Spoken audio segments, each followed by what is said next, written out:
Hello friends, तो स्वागत है इस वीडियो में। आज का टॉपिक है डेट एंड टाइम सेट कैसे करें। मेरे पास है ओप्पो का फ़ोन और ओप्पो के फ़ोन में से डेट एंड टाइम सेट करेंगे इस वीडियो बताने वाले। आप मेरे चैनल को सब्सक्राइब कर लीजिएगा और मेरे वीडियो को लाइक और शेयर कर लीजिएगा। फ्रेंड्स, आपको डेट एंड टाइम सेट करने के लिए सबसे पहले आपको जो है सेटिंग को ओपन करना। सेटिंग को ओपन करने के बाद आपको यहाँ पे सेंट्राइज देखने मिलता है। आपको एडिशनल सेटिंग को ओपन करेंगे, डेट एंड टाइम पे क्लिक करेंगे और आपको ऐसे ऑफ कर देंगे। फिर डेट का ऑप्शन है, उसमें क्लिक करके आप ऊपर नीचे करेंगे, आपका डेट सेट हो जाएगा। टाइम पे क्लिक करेंगे और ऊपर नीचे करेंगे, आपको टाइम सेट हो जाएगा। मुझे नहीं करना, जैसे कि मैंने एएम किया तो यहाँ पे जो है आपका नीचे का स्क्रॉल करेंगे, एएम हो जाएगा। तो यहाँ पे एएम का ऑप्शन नहीं दिखा रहा वैसे।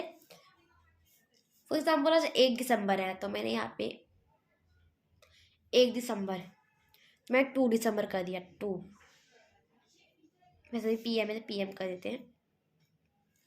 1 दिसंबर, सॉरी, दो सेलेक्ट किया और 1 दिसंबर वैसे आज, तो यहाँ पे देख सकते हैं 2 दिसंबर आ गया।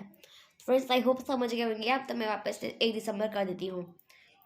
फ्रेंड्स, ऐसे अपने फ़ोन में डेट एंड टाइम सेट कर सकते हैं। फ्रेंड्स, आई होप आपको डेट एंड टाइम सेट करना आ गया होगा। तो प्लीज़ आप मेरे चैनल को सब्सक्राइब कर लीजिएगा और मेरे वीडियो को लाइक और शेयर कर लीजिएगा। फ्रेंड्स, मिलते हैं नेक्स्ट वीडियो में, तब तक ले नमस्कार।